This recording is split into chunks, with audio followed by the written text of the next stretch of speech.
Hey guys, it's Jeremy here with Majors Academy Dog Training, And I am Josh with Argos Dog Works in Atlanta, Georgia. and we are Think Dog. This is a live podcast. Jeremy, We, it's not, no, you have to stop. It's not a podcast. It's what just, is it? it's a Google Hangout. Okay, whatever. Anyway, there's a question box on the right.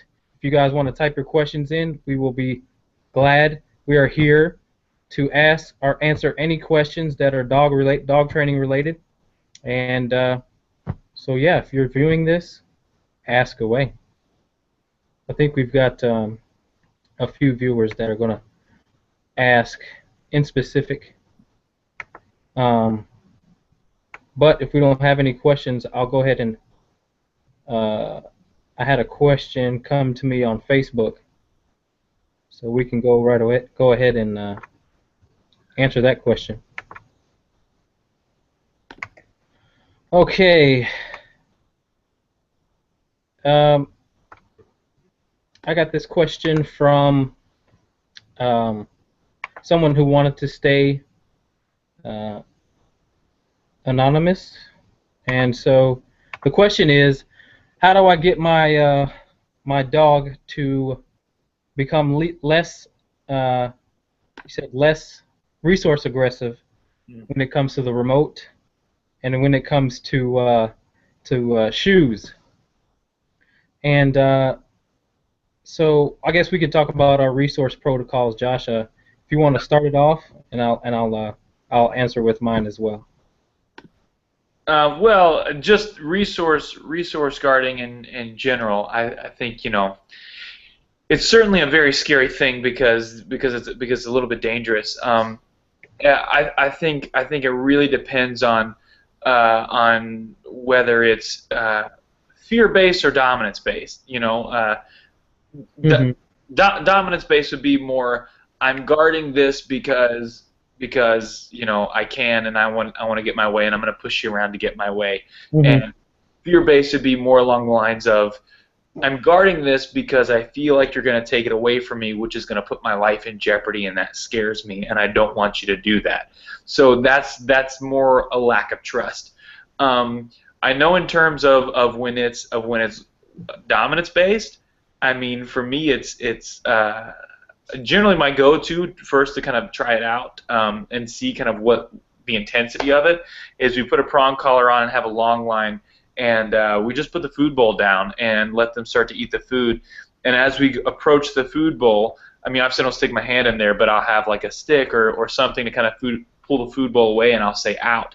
And the moment they start growling and kind of going after it, I'll use the leash to give them a correction, which is a pop on the leash, and that intensity is going to match the intensity they're giving me of the aggressive behavior towards the food. And it's really, I mean, in a nutshell, it's kind of that simple. But if it's something that is more fear-based, then we've got to look at it a little bit differently. And I've actually been following one of my friends and a mentor who's up in Canada, Ted.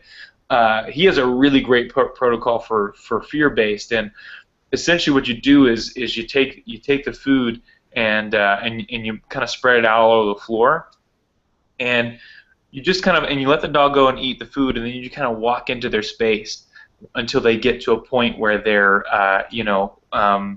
where they feel too much pressure and they start to growl, and you just mark that spot with a piece of tape, and then you go back and you do it a second time.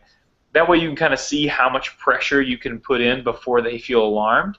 And the idea is that you give them a recall. And you have, so if they're just dry kibble on the ground, you might have like some boiled chicken or something in your pocket. And what you're doing is you're recalling them away from the food and to show them that you have something far better than what they're getting off the ground.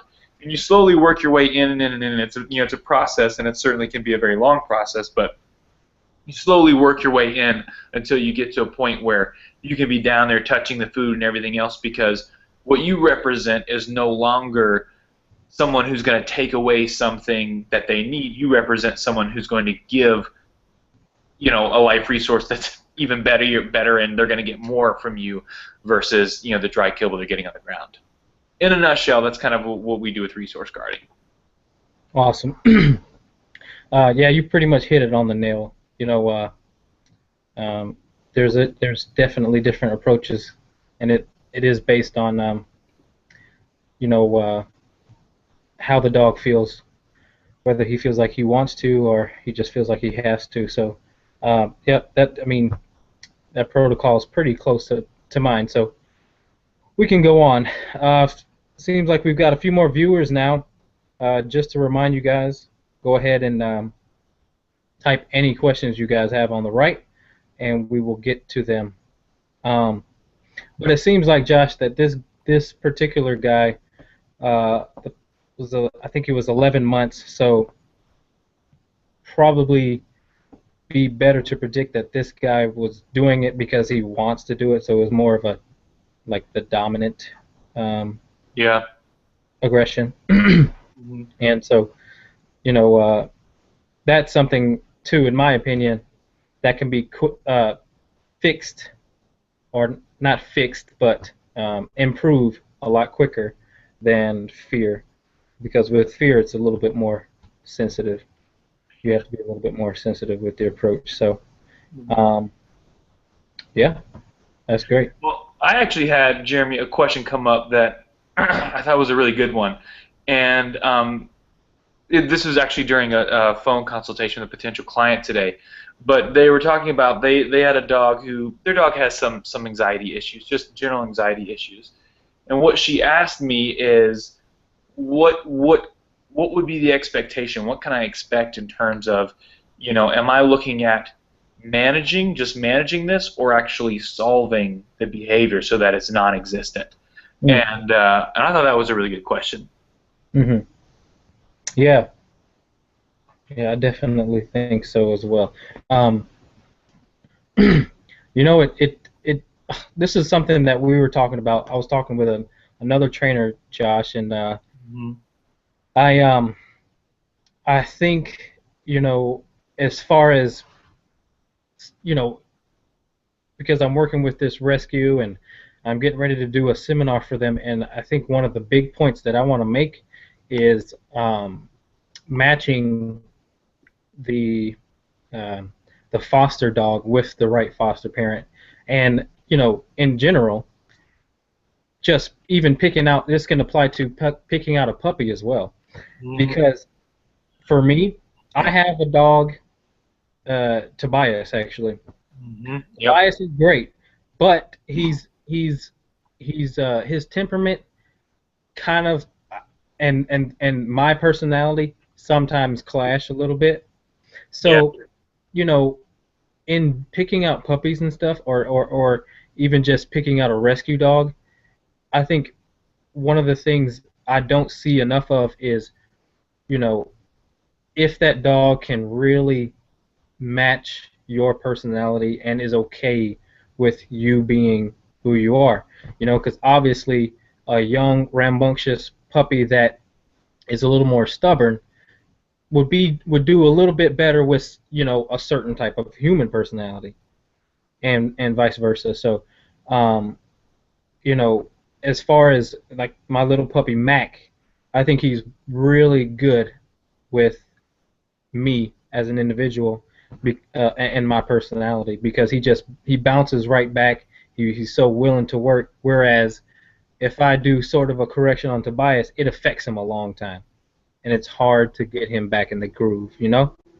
Do you find that with some of your dogs in your pack? Oh, absolutely. I think even, back when you and I were apprenticing, and I always had the choice between my dog Nola or Margot. I always wanted to work Nola because exact same reason. She fit my personality better, and whatever, as a newer trainer, whatever mistakes I made, it didn't ruin her life. She just kind of she's just right there. She's excited to work, and she just wanted to be with you, and she was very accepting of whatever happened. Whereas Margot, she's a much more sensitive kind of a dog, and she really, she really at that time she really needed somebody who knew what they were doing, and I didn't know what I was doing at the time that I had Margot. And now, obviously things are a lot better, but even still, because of like from that beginning place, if I'm judging my relationship between Nola and Margot, I would say that my relationship with Nola is a lot better because she just wants it, and Margot doesn't necessarily, but she just wants, something a little softer, which my wife Courtney has. So their relationship's amazing. Awesome, awesome. Okay, I think looks like we got our first question here from Audrey. Thank you for your question. Appreciate it, and thanks for tuning in. What's up, Audrey? She actually is one of my clients from South Carolina. We just did a board and train with their dog Tyson. Okay, all right, awesome. So do you want to go? Can you see the question? Yeah, I'll take it. I'll take it. Go ahead. So Audrey asked, when we play with Tyson, he will take his ball and run under a bush and bark, demanding we try to go take the ball from him. Do we correct this, ignore it, or play along? That's funny. I laugh because that's really similar to my pit bull, Linus. Audrey, I know you didn't get a chance to kind of be at my house because you were down in South Carolina having a baby. But we have we have a deck that Linus will do the same thing. He'll grab a toy and then he'll go hide under the deck and want me to come after him and get it. I think in terms of that, the biggest thing that he needs is that out command. I think we might have talked about it when I saw you guys down there, but I don't remember. But he needs an out command, because if it's getting to that demanding place and he's barking at you, that can be interpreted. And Jeremy, this is where Jeremy's really good because he knows game stuff with dogs, I think, a lot better than I do. But there's a certain element to, if he's demanding with it, you don't want to accept that. But if it's kind of in nature of a game, I mean, you could get a lot of value out of that. And I think the first thing is if you give him an out command, that moment he's getting demanding with the ball and he drops it and he's barking at you, if you give him the out command, it kind of takes his state of mind away from the ball being his, and then allows you the opportunity to go up there and grab it and then continue the game in the way that you want to play it versus the way that he wants to play it. Jeremy, you weigh in on this because I think you have some good insight as well.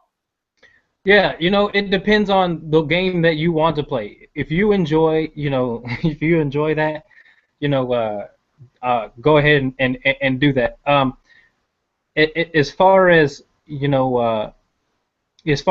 you want to change it, if you want it to stop, one of the things that I just attended a seminar and from this fantastic trainer, and I was having trouble with my puppy. I would throw the ball for him, he'd take it and kind of just run away, whereas I want him to bring it back to me. And I learned a really valuable kind of lesson at that seminar, and it was basically to help him realize that the game is a more fun place if it's by you versus you going to them. And it's hard because sometimes we want to give our dogs exercise, constant exercise, so we go to them. But basically we do have to play the patient game and help them realize that if they come to you and they decide to come to you, we've got to make it more of a party and more enjoyable than they would get out of you chasing them and constantly going to them. So the party is near you. So make that thing fun, make it really awesome that if he even comes your way, make it a party. And then you will find that he starts to say, hey, coming this way is awesome. Coming towards you is awesome. And but it will take a little bit of time, but definitely with time and the right time, I think you can make that happen. Jeremy, do you have a video of you working on some of that stuff with your dog? No, but I can make a video. I do have I would love it if you did make a video, even if even if you're not in that finished state yet, because I actually have that's something I've been wanting with Linus too. That I've been playing. I don't know if you remember way back the Two Hoses game. where Yeah. you throw the ball one way. And I've been doing that with Linus for gosh, I don't know how long, and he's incredible at it, but I can't transition that away. I haven't been able to effectively transition that away, so he just brings his ball back to me every time. So if you had a video of what you learned, like practicing that, I know that would help Audrey, but it would help me like so much too with Linus. Yeah. I definitely, I'll definitely try and get something up. Cool. And you see all those guys that really teach their dog to really engage with them, and I think it really does make a big difference if the game, the game stops if they decide to go on and chew off. If they decide to go off and then chew on it, separately, the game has to stop. But the game with you tugging has to be better, and that'll take time, especially with an older dog, to recondition what's really fun and what's not. Linus enjoys you. He loves the relationship, so I definitely think you can get there. But we have another question, so we'll go ahead and answer that one. Okay. Morgan Cobb.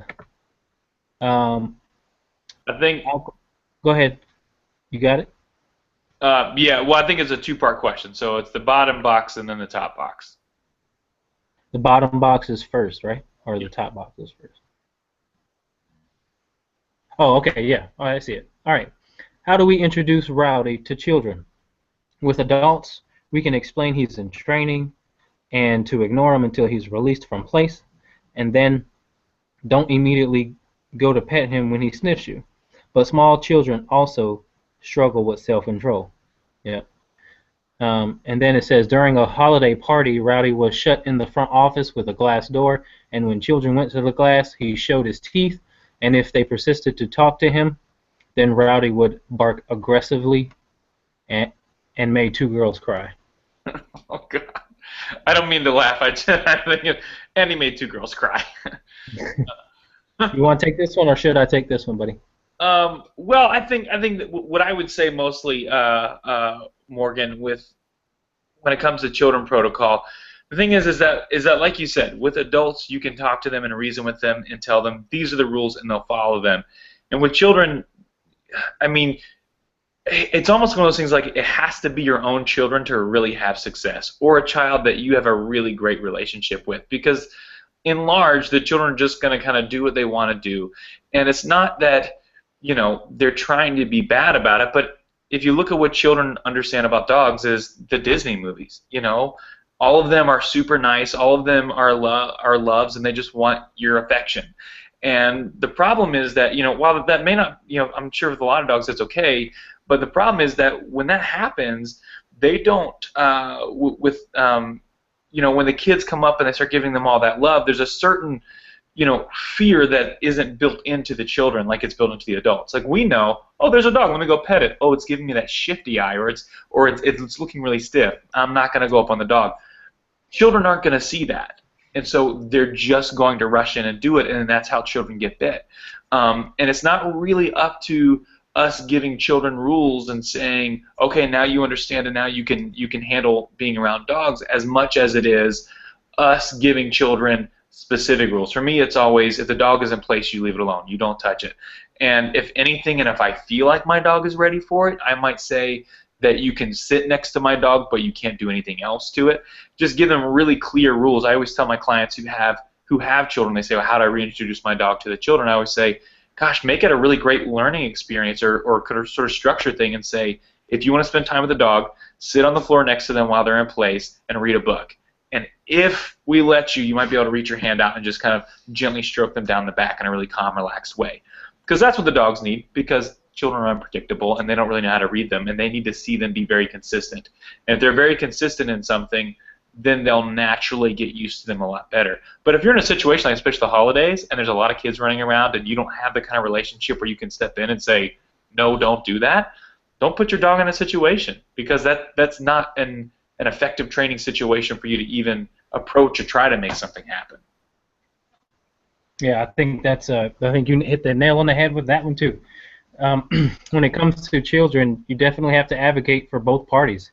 If your dog seems uncomfortable with it, then we might need to take a step back, which means, in this case, make the dog not visible by the children, or make sure if you have them in the same type of space that we do have good kind of control over the children, because you know, putting them in a situation and both parties becoming uncomfortable can be bad for the children, the child, and the dog. So definitely take a step back. And how I introduce dogs to children is sort of the same way with humans, but the child definitely has to be respectful and have the ability to listen.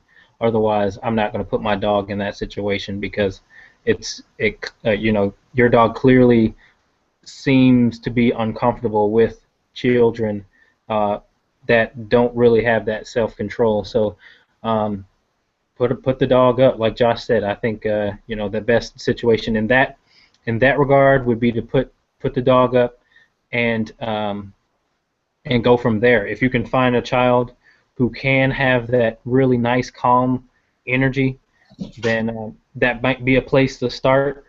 So yeah, that's about it. Good luck. Good luck with that, though. It's really a delicate situation with children and dogs, so be careful. Okay. All right. We have another question here. It says, when we bring our two dogs to the dog park, one dog overestimates the interaction between her brother and other dogs. Without warning, she tries to get in between the new dog and her brother and shows aggression towards the new dog if it doesn't leave. Okay. All right. So you're at the dog park, and basically one of your dogs gets kind of possessive or protective of the other dog. And so one of the things that that I tell people when it comes to something like that is, you're definitely going to have to correct the dog for being protective of the other dog. Now it depends on too where it happens, because I know a lot of people struggle with that at the dog park. And what I tell them is, how about taking a nice long walk around the dog park? Mm-hmm. Because if you're walking, your dogs are kind of more engaged in where you're going than trying to get in trouble with other dogs. More times than not all the time. But if you have a dog that gets possessive, whether it's over dogs or not, if they're constantly moving, then you'll have a better time of not having that happen. And so if they were my dogs, I would, one, correct the dog that is getting protective and show them that that's not okay, or try walking around, keep in motion and start engaging your dogs that way, so that can be prevented as well. Anything on that, Josh? Oh man, I think that's what you said. I love the idea of just walking around the dog park. I mean, that to me is huge, because and I think honestly too, when you've got dogs like that, and you've got a dog who is trying to get in the middle of two others and trying to solve something, to me that might be even speaking to something a little bit bigger. What I always say in terms of dogs is that they're living things. They're going to make whatever choice they want to make, and the goal in terms of just having a regular family pet, there are dogs out there that have crazy awesome obedience. I mean, I talk about all the time. You got police dogs and service dogs that the training is really quite excellent, but when they get with their handlers, they don't really honor the dog as a dog, and they start doing some kind of bad habits, and then they create a situation where the dog is just habitually out of control. Like, the training is still there as far as obedience, but that rest of the stuff's out of control. And all of that to say that what's happening is the dog is no longer looking to their handler or owner as the person who has the answer when stuff gets a little unnerving or stuff gets a little on edge. And it sounds like that's a moment where you've got your one dog thinks this is not an okay situation, and I feel like somebody should be doing something about this. Not that your dog is necessarily right, but there's probably something that they sense there, because they're going to read it before we are. But if they're feeling like they need to go in and correct it, then there's a certain aspect of we need to step in as their guardians and manage that. Because if we just, there's the idea of, well, you just let dogs to their own devices and let them work it out on their own. And that's great if your dogs aren't, if they're not committed to going all the way. And, that can be really kind of hard to read, and it's a scary thing to do, because if your goal is, well, let the dogs work it out themselves, then what you're saying is, I acknowledge that you're a survivalist, and I acknowledge that you might feel you get to a situation where the only way to handle this is to kill the other dog. And so now you're giving your dog the responsibility. If you feel like this is necessary, you have my permission to kill whatever is in your way. And now you just open a whole another can of worms. And that's why I think it's really important that for us as the guardians of our dogs to always be watching and managing a situation. If we see that one of our own dogs is personally stressed out by something that's going on, step in.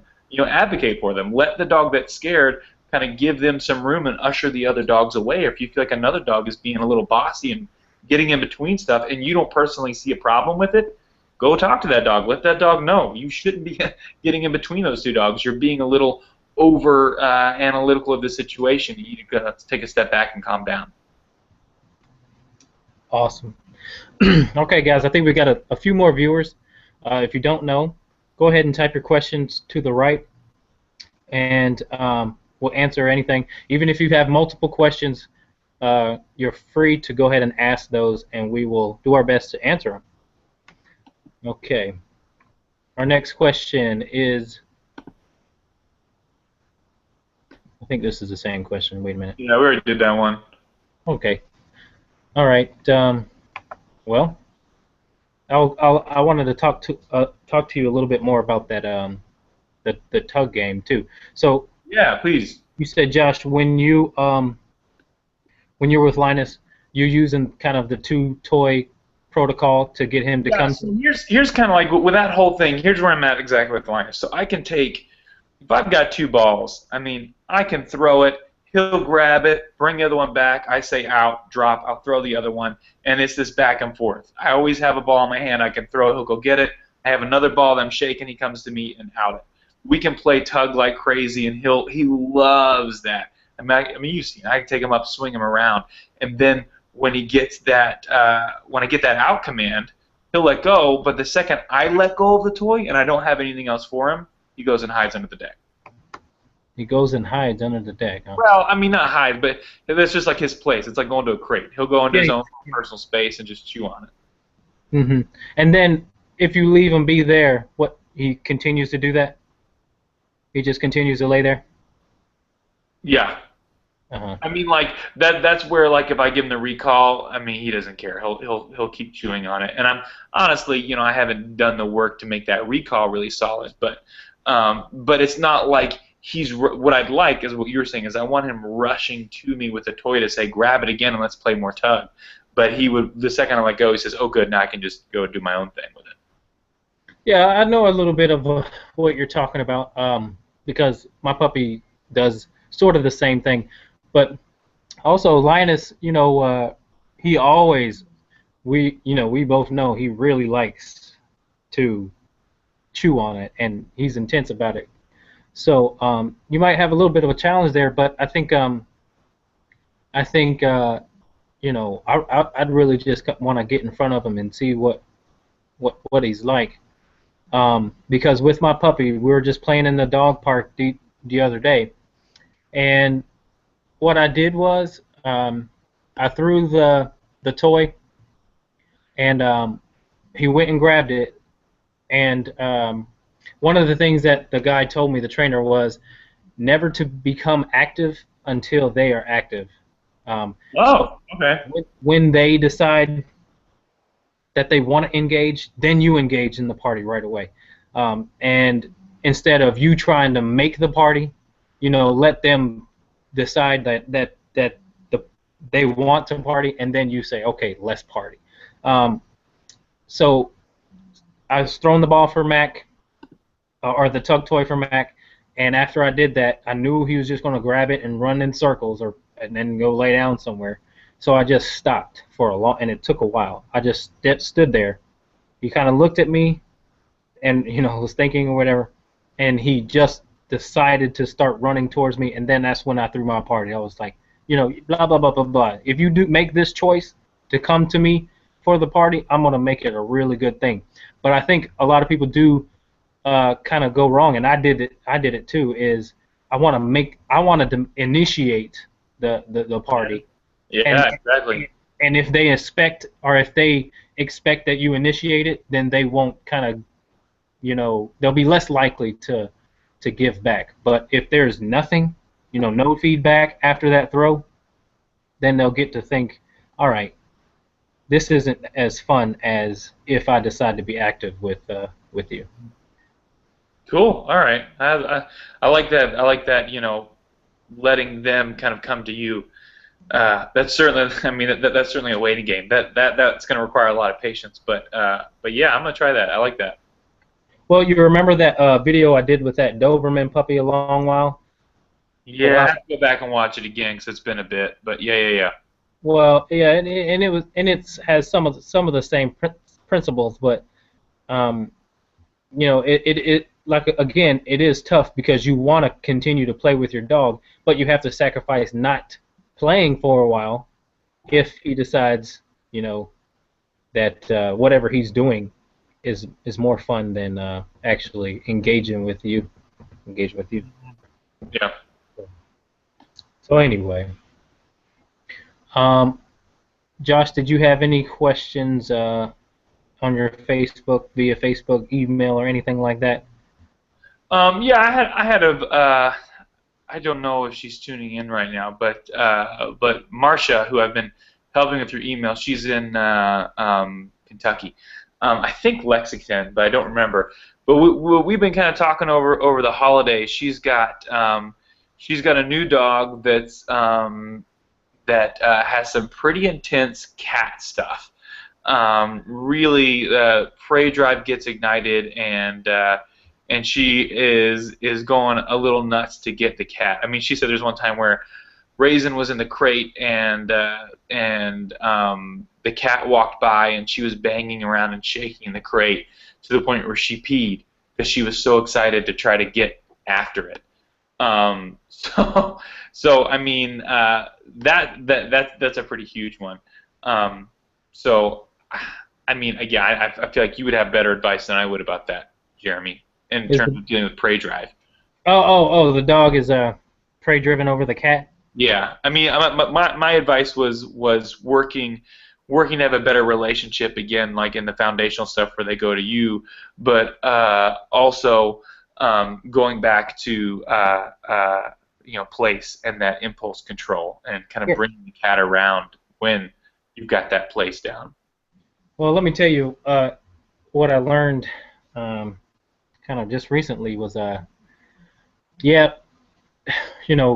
definitely impulse control. That's really always a good go-to to establish, because you want to have control over your dog no matter what is going on. But there's two types of prey drive too. If there's high prey drive and then there's extreme prey drive, and I learned that extreme prey drive is the dog goes after not just a moving object, but a dead animal. Like, the prey drive is so intense that it doesn't have to run from you. It can be just there, and it wants to still get it. So you may want to evaluate what kind of prey drive you're dealing with. If it's just moving objects type prey drive, then it's a little less intense, still intense, but a little less intense than a dog who wants to get what it wants to get, no matter if it's alive or not, and that's pretty intense. And those dogs, Josh, I learned that those dogs are the best when it comes to bomb detection, because obviously the bomb's not going to be moving, but the dog has so much drive that it wants to find what it wants to find, and it will stop at nothing to find it. So, and again, almost like children too, if you can find the right cat, and that might be, kind of hard to do, but the right cat is really good for dogs. You know, the Hmm. cat that doesn't run and actually defends itself in a way, uh, and your dog might end up with a couple of scratches or whatnot. But then the dog starts to learn that some cats have boundaries, and you must be respectful. Otherwise, there'll be a consequence for chasing me, which I makes need I need one of them cats for training. me too, man. Hey, I'm searching because actually, Alyssa's cat up north. Her name is Cat, by the way. Man, she taught little Mac a lesson, man. Because Mac is a prey-driven dog. Of course, he started to run up to her, and that cat stood up and gave Mac about 3 or 4 smacks. Bah, bah, bah, bah, bah, bah. And Mac said, "Whoa, whoa, whoa, whoa, whoa. Okay, I need to rethink things. This you say this cat bites back." So anyway, I think finding the right cat is hard, but I think it can be very beneficial. All right, so we've got another question. Let's go. Let's do Kalen's first. Yeah, Kaylin says, our dog is a talker. He growls at many situations, and we don't always know when to correct him. He will growl when playing while wagging his tail. Should we correct this? He will growl the same way interacting with other dogs as a warning toward them. So right away, Kaylin, if you don't mind, if you could answer uh, more specifically when he's playing while wagging his tail. What do you mean by that? Are you playing sort of tug? Are you or if you can, please describe more so of what you're talking about because I mean, growling is definitely situational, and my dog used to growl to say hi to me. So it's all in context. Um, and he'll growl if we're playing tug of war, and that's fine too, to a certain extent. Not all dogs can growl and play tug and be okay. Some dogs growling when they play tug are actually nervous, and it needs to stop. Um, so it really depends on the situation and knowing and reading your dog if it's okay or not. Um, so because like I said, you can have a dog that just growls for fun. Me and Josh used to work at a dog daycare, and some dogs will literally greet you by growling. But it's a fun growl. It's a I'm happy to see you. So it really does depend on the context and or whether or not how you should address the growling. Yeah, and I think also, Kalen, in relation to the growl, I think a lot of times when we're assessing what's going on, he'll growl while tugging, wrestling, or initial play with humans and his sister. Again, I mean, it's like Jeremy said. I mean, with that kind of stuff, it can totally be situational, and I think we can't just focus on one thing. I mean, it's easy to look at the growl and think, oh, that's alarming because it can sound aggressive, but like when we used to work in daycare, we'd walk into the yard and dogs would growl and their bodies are all loose and everything is really relaxed. You know that growl is a playful growl, but just because a tail is wagging doesn't necessarily mean that it's a happy. If it's a nice floppy wag and it's growling, I mean that's probably a pretty okay growl. But if he's growling and you've got some stiff body language and that tail is doing one of these, that's not play. That's not happy. That's something that needs to be dealt with because that growl is coming from a more serious place, not a playful let's play place. So I think a bigger question would be don't focus so much on the growl. I mean, if that growl is alarming, then okay, so that's your first red flag. But now let's look at the rest of it. What's the body language telling you? What is the tail? Is it a stiff wag? Is there stiff body language? Or does he look really loose and floppy and goofy? Those kind of things will help you hone in what exactly is going on. Yeah, that's a good response. And I think honestly, given your previous questions, Kaylin, that he probably is growling because he may be a little nervous or not just could be a little nervous or being sort of a punk about it. Um, and so when you're playing that tug, make sure that you initiate the tug play, and you can end it when you want to.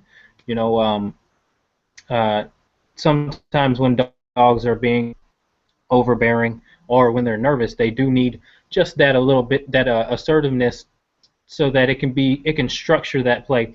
And dealing with dealing with dogs that growl during tug sometimes can be a sign of nervousness, but through time and correct play, that nervousness will go away, and again, you know, they'll love the game even more. But um, just sort of pay attention to the growling, because given the situation, I think he could be a little unsure or nervous about it. Okay. All right. Morgan has another question, and she says, "How do I teach Riley to go to place without walking him to it? I'd like to be able to tell him to place from anywhere in the house, and he'll go. But right now, I have to walk him within 3 feet of it and point to the bed, and then he hops on it." Josh, you want to take that one? Yeah, I think Morgan, there's a certain element to, and also this is a good question to ask in terms of working him with it. Are you no tools? You can just point and then he'll go, or are you still kind of, is he still dragging a leash with a prong collar, maybe a leash with a flat collar or a slip lead, whatever? Because that's important too. So whenever you get a chance, just type that in the end and let us know. But in the meantime, transitioning a dog away from that, again, is really important into what you want. I think for me, the way that I view place is I'm always going to be close to it and point to it, just because if I'm at another end of the house, I'll have a placemat over there that I'd rather them go to because it's with me.